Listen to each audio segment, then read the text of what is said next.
Turns out, it's awesome, like straight awesome. I'm really impressed with how it's performing. The fastest, most intelligent Windows PCs ever. I am finally switching from my MacBook. Absolutely amazing laptop right here with the X Elite chip. And that X Elite's certainly impressive stuff, especially if you're a creator. Any other laptop. Battery life on the Surface Pro is fantastic. I'm gonna have to do this. Well done, Windows and Snapdragon. Fantastic effort. It is absolutely fantastic. Now, I do want to say that this is extremely impressive for the X Elite, especially considering the really, really good multi-core performance, because if this was an Intel x86 machine, this would have already been so low that I would have had to plug it in. It literally would have died after all this performance testing. So I've got to say, I am shocked and so glad that we finally have a good ARM-based chip in a Windows laptop with the X Elite. Overall, for snappiness, web browsing, multi-core CPU performance, especially in longer term tasks like Cinebench, this thing is killing it. Absolutely amazing laptop right here with the X Elite chip. Qualcomm was able to accomplish with these Snapdragon X chips is also really impressive. Apple now has 4 generations of M chips, but this is their literal first attempt at building a laptop chip, and they're already able to beat Apple Silicon in some key performance metrics. It supposedly delivers up to 22 hours of use, although I'm assuming that's basically just looping a downloaded video. This is literally a game changer. Windows laptop people out there, you've got to get yourself one of these because it is absolutely amazing for a thin and light laptop. I am so impressed. Finally, Windows laptops are amazing again, especially in terms of value, thanks to the X Elite chip. Bravo, Qualcomm.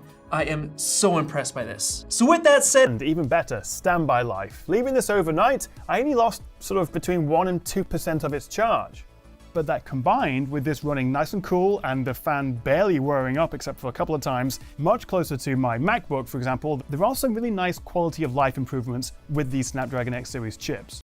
It's time for big event that finally Windows laptops are top notch. They can compete with all of Apple devices in this category, especially MacBook. Like this Snapdragon chip is amazing. And I think this chip is going to change the trajectory of what Windows laptops are going to be. All right, the performance is really fast in synthetic benchmarks. The S15 is on par with basically any of the top tier laptops right now, and if you compare it to what Apple has, it's in between what a MacBook Air and the MacBook Pro can put out. Now, when I tested it in workflows with apps that are natively built for ARM, you get really nice performance on this device. Now, none of these apps really stood out as being faster than expected, like they weren't beating their x86 counterparts, but there were no obvious deficiencies when it came to performance on native ARM apps. But then the more important question is, how does this device perform when it comes to emulation? Like when you take an x86 app, one that hasn't been optimized for ARM, and you run it on this machine. That is super impressive. I have never ever known a Windows laptop to go that far with its battery life, and as you can see right here, this is a super thin laptop too. So I've had a Snapdragon Elite X laptop, the Samsung Galaxy 4 Edge, over the last few days, and I have to admit, I absolutely love it. It's been so great with an amazing battery life and no slowdowns, just like Apple Silicon with, say, an M3 MacBook Pro experience. So this time is different because the emulation that Microsoft is doing is just way better, and the processor they're doing it with is faster. For example, I installed Clip Studio Paint and started drawing. A few years ago on the Surface Pro X, it was a laggy mess. Today, it is quick and it is snappy. Even though it's being emulated, it still felt like the Clip Studio I'm used to using on any other laptop. Plus, and this is a big deal, battery life on the Surface Pro is fantastic. Where old Surface Pro models I would expect to get, 3-4 hours of drawing time in, I can easily get twice that here. 6 to 7 hours drawing on just one battery charge. This puts this on par with using an iPad or an Android tablet. I am finally switching from my MacBook. So yes, it's true, for the past several months, whenever I am doing mobile work, I have been using this MacBook Pro, but now that I have this new Surface laptop with the Snapdragon X Elite processor, that's gonna change. So Microsoft was so kind as to not only send this Surface laptop, but also the new Surface Pro, and also, look at this box design. This is kind of nice.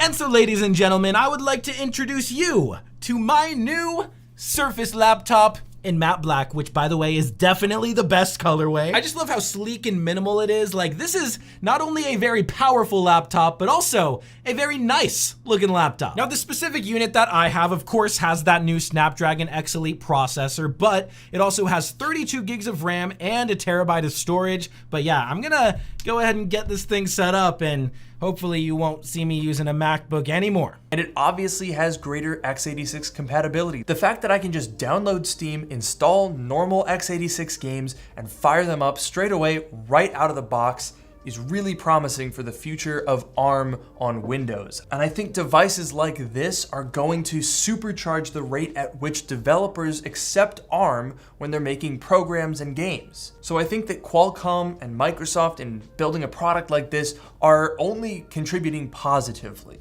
But at the same time, see how they perform stacked up against each other. Now, first of all, in Cinebench 2024, the Snapdragon X Plus does show its strength. It has 2 extra cores compared to the M2 chip, and you can really see that paying off with this score, and it even edges out the M3 MacBook Air in this test. But because these are ARM chips and compatibility is going to be a big factor, you're going to find that results will vary.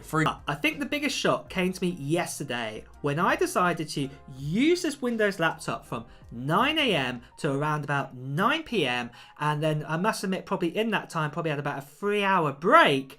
But it's how much battery life this gave me. I didn't actually put it on charge once. And let me tell you actually what I did throughout that time from 9 AM to 9 PM. With obviously, I did have a 3-hour break, but let me just tell you what I did. In that time, I was surfing the web with about 14 tabs open, or I would say probably about 10 to about 18 tabs open at one time, on average about 14. And then I was also answering around about 40 emails throughout the day. I also watched Batman: The Dark Knight to check out the AMOLED display on this, and had my sound and brightness quite near the top, and this movie is near 3 hours long. I also played some classic Fallout 4 on this, what gave a fantastic good frame rate, by the way. I even wrote 4 scripts for upcoming videos and had more tabs open for that to write scripts, and even this script here for this video that you're watching right now, I wrote it near the end of that evening because I was so impressed with the battery life. And do you want to know what the crazy thing was? When I checked that battery life about 9 PM,